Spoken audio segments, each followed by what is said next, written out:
Welcome back, everyone. Today we're going deep into the world of Marcus Aurelius. Roman emperor, philosopher, and as we'll see, someone whose ideas are shockingly relevant even today. Exactly. And to do that, we've got some really cool source material to work with.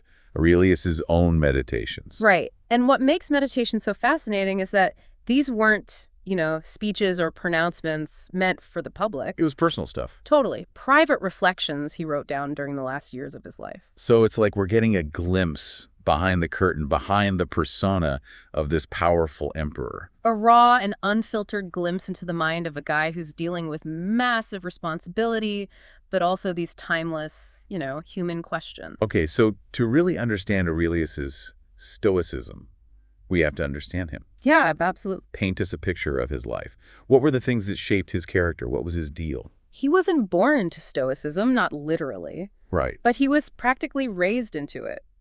His family, the people he looked up to, they just embodied so many of the core principles. I see, okay. I mean, let's start with his grandfather, Marcus Aurelius. Okay. He was a big deal in Roman politics. Oh, yeah, I bet.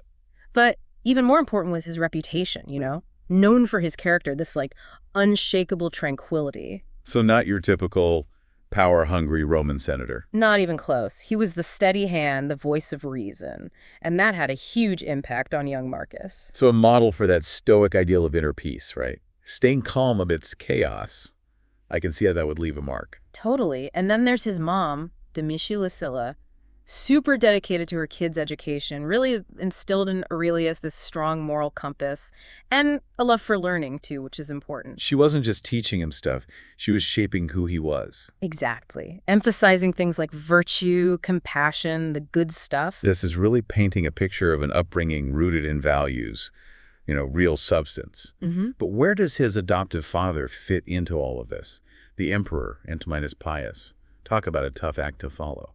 Antoninus Pius wasn't just any emperor. Yeah, he was considered one of Rome's best. Right, exactly.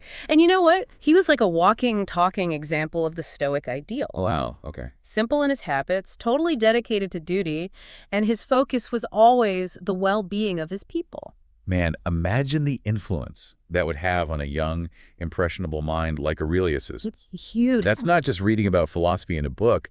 It's seeing those principles lived out by someone you respect deeply. Exactly. He saw firsthand that Stoicism wasn't just some theory. Right.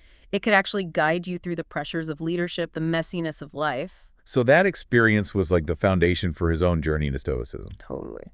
Okay, so we've got this young man raised on these strong moral examples. Yes. But how did he go from, admiring virtue to embracing Stoicism as his way of life? Was there a turning point, a moment where he consciously chose this path? Well, the real turning point seems to have been when he met the philosopher Junius Rusticus. Think of Rusticus as Aurelius's philosophical mentor, guiding him through Stoicism. Interesting. And it's through Rusticus that Aurelius dives deep into the writings of Epictetus. He was a former slave, actually, who became a major figure in Stoicism. I didn't know that. Yeah. His teachings really resonated with Aurelius. This is where things get exciting. We're about to get to the core of Stoicism. Yeah. The stuff that captivated Aurelius, that guided him. What were the key ideas that really grabbed him and wouldn't let go? Yeah, for sure. So at the heart of it, Stoicism is really all about this idea of virtue being the only true good. Okay. And this isn't about being some kind of, goody two-shoes. It's more about understanding that things outside of us, wealth, fame, even health, they're not really in our control.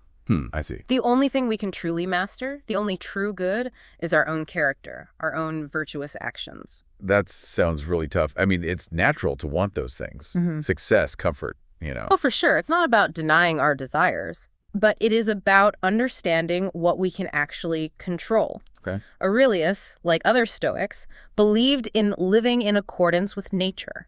What does that mean? It means accepting the order of the universe, aligning ourselves with it. It's about recognizing that we're part of something bigger and that real fulfillment comes from playing our part well. So not forcing the universe to bend to our will. Nope. But finding peace within it. That's a pretty different way of looking at things. Yeah, for sure. But how did Aurelius actually apply these principles as emperor? That's the interesting part. I mean, running an empire, you think it's all about power, right? Control. Yeah. Well, we see Aurelius struggling with this tension. His philosophical ideals bumping up against, the reality of being a leader. Yeah.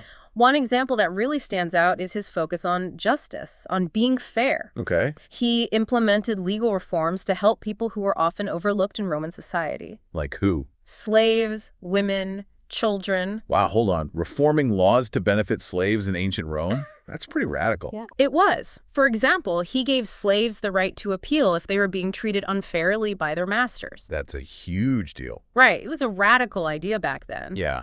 He also strengthened legal protections for women, particularly when it came to things like property and inheritance. And he even went so far as to set up schools for orphans and underprivileged kids. Okay, so he wasn't just trying to be a nice emperor. No, not at all. This is about something deeper. Absolutely. It reflected this deep-seated Stoic belief in the inherent worth of all people, regardless of their social status. You can see how that idea, radical for his time, connects to human rights movements today. Yeah, totally. It's recognizing that justice and compassion should apply to everyone, not just a select few. But ruling an empire couldn't have been all philosophical ideals, right? He must have faced some serious crises.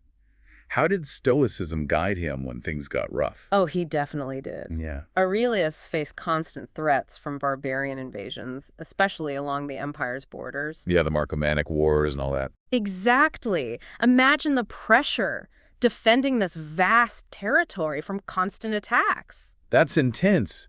This wasn't some abstract philosophical debate. These were life or death struggles for the Roman Empire. This was the real deal. I think I'd be hiding under my toga if I were him. But Aurelius, the ever-calm Stoic, faced it all head-on. How did he keep his cool amidst all that chaos? Well, instead of panicking or giving in to despair, he focused on what he could control. Okay. Preparing the armies, strengthening the borders, leading with a steady hand. He was taking action. Yeah. He couldn't control the actions of the barbarians themselves, but he could control his own response. Right. He could choose to face that uncertainty with courage, doing everything in his power to protect his people and the empire. This wasn't about just passively accepting whatever happened, right? Not at all. It was about recognizing what he could influence and putting his energy there. That's it. That's a lesson that still applies today, don't you think? Yeah. We can't control everything that life throws at us, but we can choose how we respond, how we face those challenges. Totally. And it's amazing to think that despite all these pressures, Aurelius's reign is considered a golden age for Rome. Really? Yeah. He held the empire together during some incredibly turbulent times. He promoted peace, justice, stability. Wow. Of course, he wasn't perfect. Nobody is. Right. Even a Stoic emperor can't solve every problem. But his commitment to virtue, to reason, it shines through in his actions and decisions. And that leads to a really important question for us today. Can we take these ancient Stoic principles and actually apply them to our modern lives? That's what I'm really curious about. I mean, we're not facing barbarian hordes, but we've got our own challenges. So how can the wisdom of a Roman emperor from centuries ago help us deal with the complexities of modern life? That's a great question. It does feel like we're constantly bombarded with stuff these days. Information overload, deadlines, expectations. It's easy to feel overwhelmed. Totally. Like we're losing control amidst all the chaos. It's like our own personal barbarian invasion, you know? Huh, yeah, I get that. Yeah, but just like Aurelius couldn't control what those barbarians were doing, we can't control a lot of the things that stress us out in our daily lives. Right. So how do we actually apply his Stoicism? Where do we even begin? Well, Aurelius reminds us to focus on what we can control. Okay, and what's that? Our own thoughts, our reactions, the choices we make. We can't control the traffic jam. Oh, tell me about it. But we can control how we respond to it, right? We can choose to be patient instead of letting the frustration take over. That's easier said than done sometimes. Oh, absolutely. But we can also use that time stuck in traffic to do something productive. Listen to a podcast. Like this one. Exactly, or call a loved one, or just, be present in the moment. I like that. Yeah. But what about the really big challenges, the things that really shake us up? Yeah, I hear... Job loss, illness, relationships falling apart. It's hard to find that stoic calm when those things happen. Those are tough situations, no doubt. But Aurelius's Stoicism can still offer some real guidance, even then. Okay, how so? Well, he reminds us that even in the middle of suffering, we can still find meaning and purpose in virtue. Okay. We can choose to act with integrity, compassion, courage. no matter what life throws at us. So it's not about pretending everything's okay. No, not at all. It's about acknowledging the pain, but choosing how we respond, how we move forward. Exactly. It's about realizing that even when things are really hard, we still have a choice in how we face them. I love that. Suffering is part of life, but it doesn't have to define us. We can choose to be resilient.